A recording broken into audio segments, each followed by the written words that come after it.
Jésus nous le déclare, « Si deux d'entre vous sur la terre se mettent d'accord pour demander quoi que ce soit, cela leur sera accordé par mon Père qui est aux cieux. Car là où deux ou trois se trouvent réunis en mon nom, je suis au milieu d'eux. » Nous sommes rassemblés ce matin à plus de 2 ou 3. Il est parmi nous, il nous écoute. Mettons-nous nous-mêmes à son écoute. La grâce, la paix et l'amour de notre Dieu sont sur nous. Amen. Comme la caresse du soleil sur la peau, ta grâce est un océan de bienfaits. Comme l'archer qui frotte sur la corde de la viole, ta bénédiction m'éveille au monde. Comme l'eau fraîche puisée au détour d'un ruisseau de montagne, ta parole me rassasie. Comme un solo de hautbois dans un mouvement symphonique, ton souffle m'assure de ta présence. Comme les picotements d'ondes bienfaisantes dans mes reins, ta main calme mes douleurs. Dieu du soleil, Dieu de la musique, Dieu des ruisseaux, Dieu du si bémol, Dieu tactile, pour l'amour que tu me donnes sans cesse, je te louerai. Bienvenue à tous et toutes pour ce temps de culte. Bienvenue à ceux qui nous rejoignent aujourd'hui, peut-être pour la première fois après le confinement. Bienvenue à celles et ceux aussi fidèles et qui viennent dimanche après dimanche. Bienvenue à celles et ceux qui nous écouteront plus tard, cet après-midi ou peut-être demain sur Internet. Et un bienvenue spécial ce matin à mes 2 filles qui m'accompagnent depuis Annecy. Et nous nous levons pour chanter « Quand les montagnes s'éloigneraient ». C'est au 13-03, « Quand les montagnes s'éloigneraient ».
Tournons-nous vers le Seigneur pour lui demander son pardon et son aide afin d'être toujours meilleur. Mon Dieu, tu chantes pour moi, tu chantes pour chacun, chacune de nous, un chant d'amour fidèle depuis les temps anciens. Et si souvent nous ne l'entendons pas, Tu offres une eau claire pour étancher ma soif, pour calmer notre soif à tous et toutes. Et si souvent nous ne buvons pas à ta source, passant à côté sans la voir. Éternel, tu prends soin de moi, tu prends soin de chacune, chacun de nous.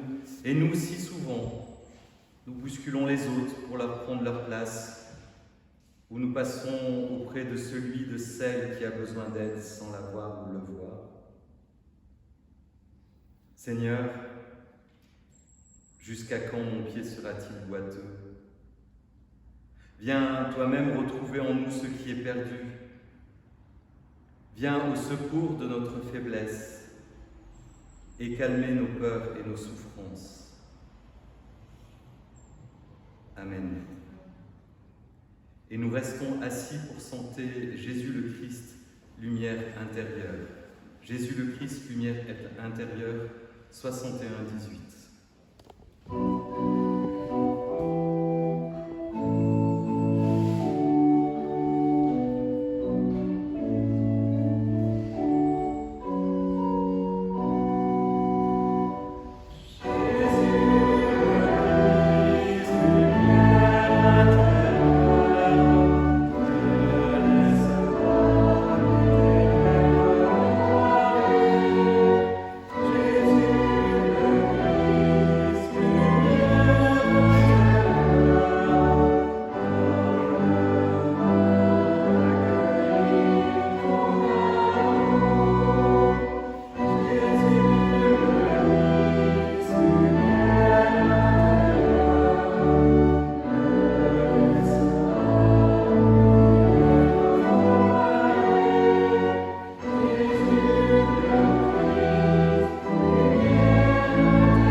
Que toutes celles, que tous ceux qui se tournent vers Dieu avec confiance reçoivent de lui la certitude de son amour. Vous qui avez faim et soif de son pardon, vous êtes heureux car il vous pardonne. Vous qui avez faim et soif de sa présence, vous êtes heureux car il vient demeurer en vous, vous fortifier et vous guider. Ô ma joie et mon espérance, nous le chanterons 2 fois, le 61-37.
Nous lisons dans l'évangile de Matthieu au chapitre 18, les versets 21 à 35. Alors, Pierre vint demander à Jésus, « Seigneur, combien de fois pardonnerai-je à mon frère lorsqu'il péchera contre moi? Jusqu'à 7 fois ?» Jésus lui dit, « Je ne te dis pas jusqu'à 7 fois, mais jusqu'à 7 fois 70 fois. » C'est pourquoi il en va du règne des cieux comme d'un roi qui voulait faire rendre compte à ses esclaves. Quand il commença à le faire, on lui amena un qui devait 10 000 talents.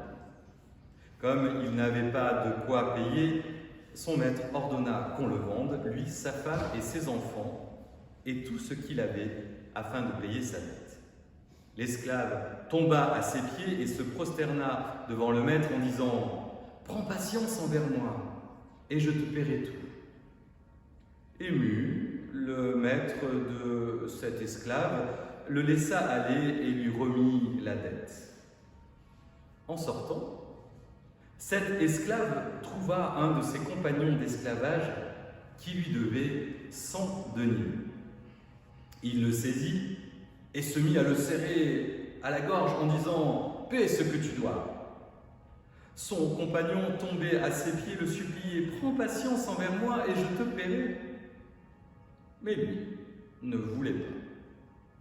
Il alla le faire jeter en prison jusqu'à ce qu'il ait payé ce qu'il devait. En voyant ce qui arrivait, ses compagnons furent profondément attristés. Ils allèrent raconter à leur maître tout ce qui s'était passé. Alors le maître le fit appeler et lui dit « Mauvais serviteur, je t'avais remis toute ta dette parce que tu m'en avais supplié. Ne devais-tu pas avoir compassion de ton compagnon comme j'ai eu compassion de toi ?» Et son maître, en colère, le livra au bourreau jusqu'à ce qu'il ait payé tout ce qu'il devait. C'est ainsi que mon Père céleste vous traitera si chacun de vous ne pardonne pas à son frère de tout son cœur. Et nous chantons « Toi qui disposes de toutes choses », c'est le numéro 4208, 4208.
Nous essayons de faire au mieux, de lire la parole avec le plus d'attention possible, de prier avec tout notre cœur, d'être des témoins fiables de cette parole. Et malgré tout, parfois, souvent, nous nous surprenons avec un peu d'horreur à renier l'évangile de notre Maître Jésus-Christ. Nous écoutons et nous sommes même tout à fait d'accord avec le commandement d'amour de Jésus, mais sans sourciller, nous critiquons vertement un tel ou une telle sans vergogne. Nous approuvons, bien entendu, tout au long de l'Évangile, l'attitude d'accueil inconditionnel de Jésus, mais sans cas de conscience, nous râlons après le conducteur de devant nous qui conduit si mal. Normal, il a une plaque 74. Nous nous réclamons de Jésus-Christ qui refuse sans demi-mesure l'exclusion de l'autre, mais nous permettons de juger nos prochains et de le condamner parce qu'un acte de sa part ou même juste une parole, une présence ou une absence nous semble vraiment condamnable. Oui, nous sommes ainsi. En nous cohabitent l'amour et la haine, l'offense et le pardon, le bien et le mal. C'est Paul, grand témoin du Christ, qui en parle ainsi dans l'Épître aux Romains. « Je ne fais pas ce que je veux, je hais ce que je fais. » Alors, dans cette ambivalence pesante qui fait notre quotidien, nous ne savons plus que faire pour suivre le Maître. Cette ambivalence, Pierre et les disciples la vivent aussi. Alors Pierre la formule dans cette question: « Seigneur, combien de fois pardonnerai-je à mon frère lorsqu'il péchera contre moi ?» Bon, alors il faut bien le dire, ce n'est peut-être pas la question qu'on se pose tous les jours. Et pour comprendre cette question de Pierre, il faut retourner à son mode de fonctionnement, la casuistique juive dans laquelle il évolue. Le judaïsme rabbinique connaissait l'idée du pardon fraternel, mais à l'intérieur d'un système légaliste. On y discutait du nombre de pardons légitimement accordés. Le chiffre 4 était le plus souvent avancé, comme un maximum, c'est-à-dire que vous aviez quelqu'un en face de vous et vous pouvez aller jusqu'à lui pardonner 4 offenses, mais après ça devenait vraiment un peu difficile. Du coup, Pierre, lui, il pense faire un immense effort pour se rapprocher de Jésus en disant qu'il va pardonner lui 7 fois. Notons juste, comme ça, au détour du texte, que quand même dans cette communauté des premiers disciples qui entouraient Jésus, il devait y avoir de grosses querelles et de grosses disputes. Et cela oblige Pierre, le chef de la bande, à interroger Jésus. Peut-être parfois nous avons l'impression dans les évangiles que les disciples sont une sorte de communauté idéale à la suite de Jésus. Nous aimons les imaginer avec leurs grandes tuniques, marcher dans la doua et discuter comme ça allègrement sur les chemins. Mais il n'en est rien, parce que sinon Pierre n'aurait pas à poser la question. Et nous le savons avec d'autres textes, les disciples se disputaient sur la nourriture, sur les finances, sur leur proximité avec Jésus. Quel est le plus grand d'entre nous? Jésus, parole vivante, d'emblée n'évolue pas dans une communauté utopique, mais bien dans la réalité humaine avec sa grandeur et ses bassesses. Et la réplique du roi de la parabole semble être directement une interpellation de Jésus adressée à un de ses disciples. Ne devais-tu pas avoir compassion de ton compagnon, comme moi j'ai eu compassion de toi? À l'image de notre Église actuelle, la communauté des disciples était aussi secouée par des jalousies et de grosses tensions. Alors ce n'est pas une excuse pour se fâcher les uns contre les autres, mais ôtons-nous bien de la tête que les communautés chrétiennes ne sont pas des havres de paix. Mais en revanche, quand la discorde arrive entre ses membres, les disciples de Christ seraient bien avertis d'entendre les réponses de Jésus à la question « Seigneur, combien de fois pardonnerai-je à mon frère ?» ça marche aussi avec la sœur, « lorsqu'il péchera contre moi ?» Et quand les questions semblent un peu trop absurdes, et Jésus il a une technique, il répond avec dérision, en exagérant. Et il répond 70 fois 7. En fait, symbolique du chiffre 7, c'est-à-dire qu'on doit pardonner tout le temps, et à tous et toutes. Par son exagération, il souhaite casser cette logique comptable qu'a Pierre. Au fait, 70 fois 7, ça fait combien ? 490, 490, c'est beaucoup.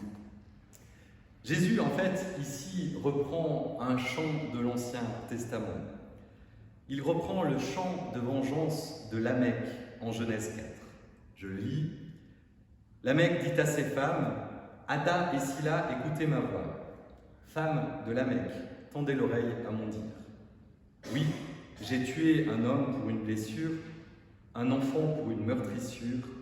Oui, Caïn sera vengé 7 fois, mais Lamech 70 fois 7. » Et Jésus ici retourne donc les paroles vindicatives de Lamech dans le sens du pardon.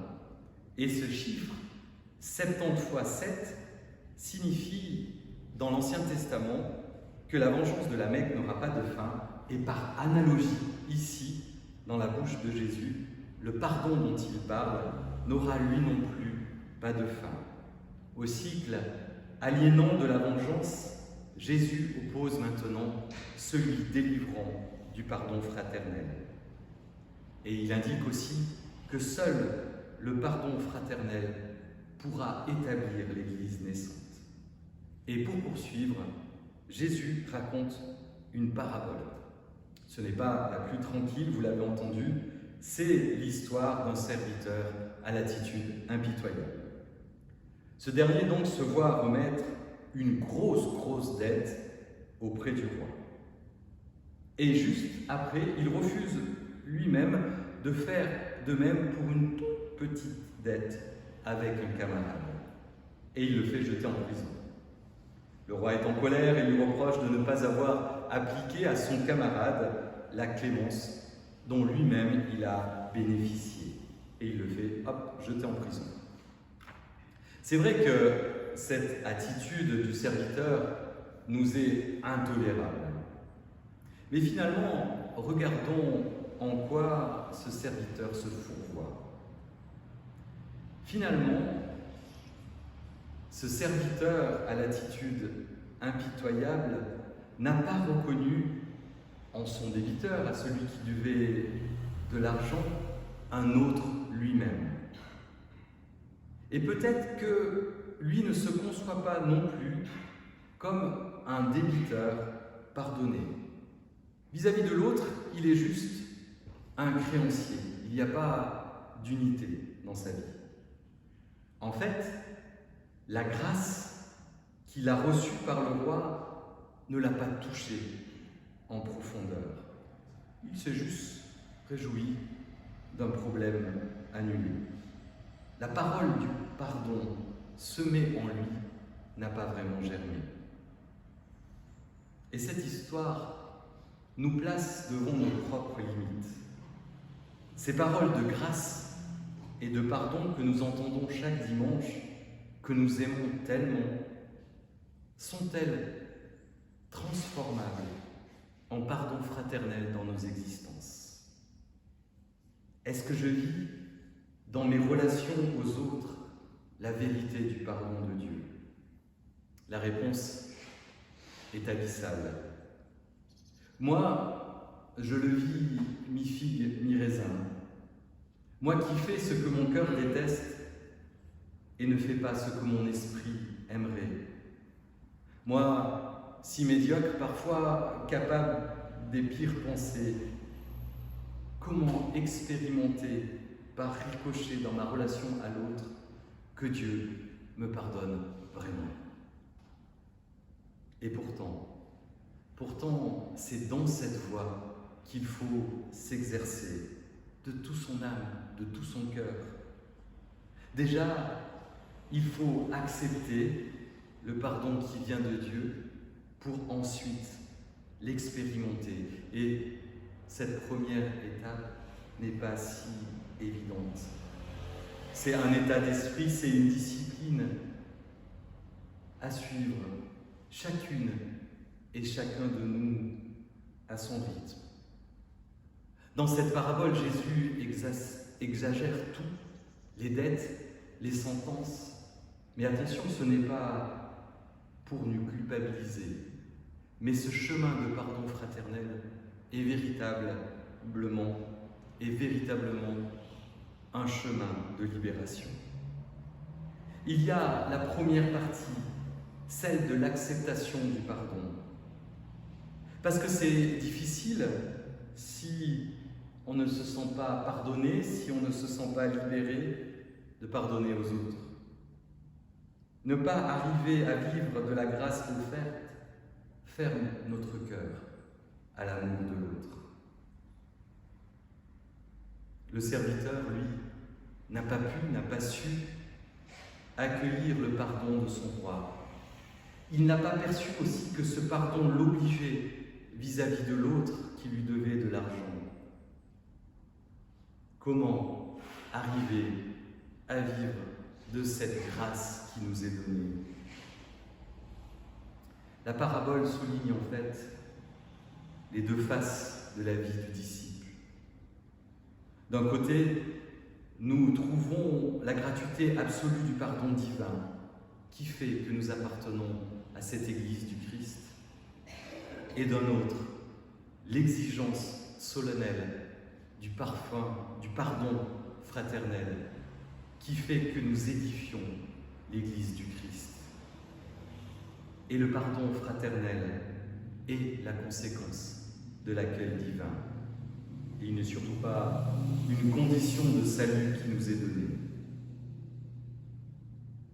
Cet accueil radical, impensable, est la source d'une vie libérée. Alors oui, exerçons-nous en communauté, dans toutes nos relations, à vivre de ce pardon et aussi à en vivre les conséquences. Et si nous sommes en échec, car parfois il y a des pardons impossibles, alors rappelons-nous que le roi a tout de même remis une dette énorme de plus de 10 000 talents. Accueillis, pardonnés par le roi, soyons aussi des serviteurs accueillants et gracieux auprès de celles et ceux avec qui nous sommes en relation. Soli Deo Gloria. Amen.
En réponse à la parole, nous pouvons confesser notre foi. Je crois en Dieu, notre Père, Créateur du ciel et de la terre, Créateur des choses visibles et invisibles. L'Éternel règne, il est l'Esprit, il est amour. Je crois en Jésus-Christ, son Fils bien-aimé, notre Seigneur. Il est venu nous apporter la lumière et le salut. Il est le chemin, la vérité et la vie. Nul ne va au Père que par lui. Et à ceci, toutes et tous reconnaîtront que nous sommes ses disciples si nous avons de l'amour les uns les unes pour les autres. Je crois en l'Esprit Saint, qui est Dieu agissant dans son peuple et dans nos cœurs. L'Esprit Saint nous offre par grâce le don de devenir enfants de Dieu. Je crois au royaume de Dieu, à l'amour plus fort que la mort et à la vie qui dure toujours. Amen.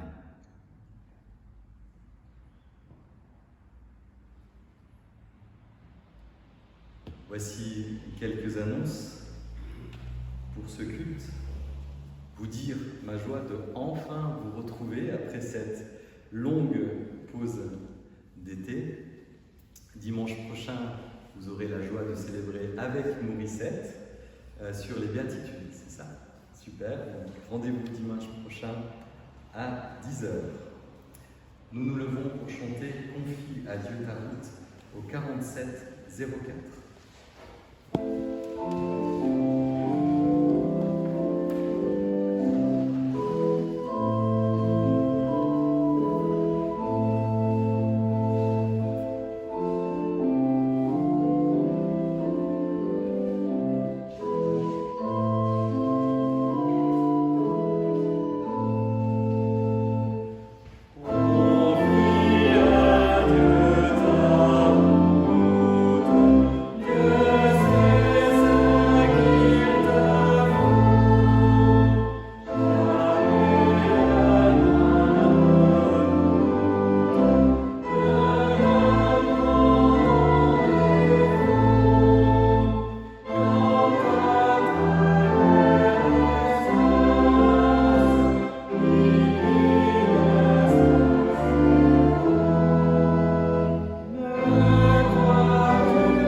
Et merci aussi ce matin à Gabriel, notre caméraman, grâce à qui vous allez pouvoir regarder ce culte sur notre chaîne YouTube et le montage sera assuré par Eva. Prions ensemble.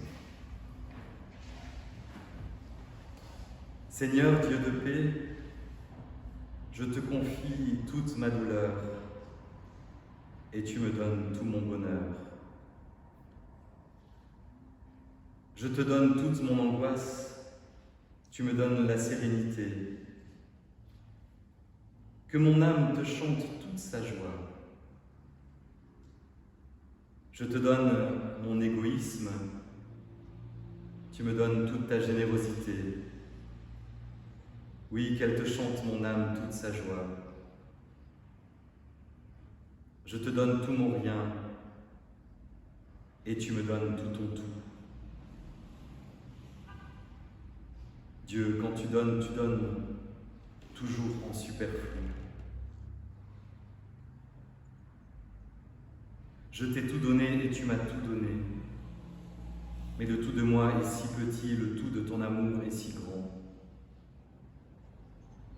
Je m'émerveille de la beauté de ta présence et je m'éblouis de la lumière de ta grâce. Je me rassasie de ta générosité, je m'abreuve de ta miséricorde. Je m'enivre de ta tendresse, je me nourris de ta clémence et de ton infinité. Avec toute mon âme, je pars à ta recherche, car sans toi je suis privé de tout. Que mon âme chante toute sa joie.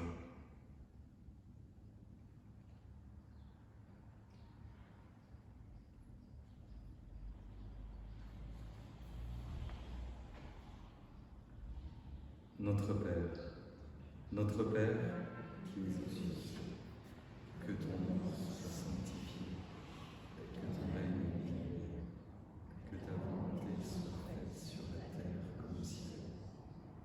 Donne-nous aujourd'hui notre jour. Pardonne-nous nos offenses, comme nous pardonnons aussi à ceux qui nous ont offensés. Et ne nous laisse pas entrer en tentation, mais délivre-nous du mal.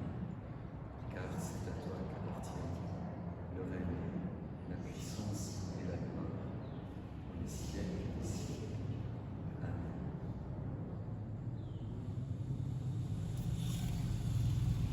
Nous chantons que la grâce de Dieu soit sur toi. Nous le chanterons 2 fois, que la grâce de Dieu soit sur toi. C'est au 62 81. 62 81.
La grâce de Dieu est sur toi, sur toi, sur toi, sur toi, sur toi. Va en paix dans la joie et dans l'amour. Amen.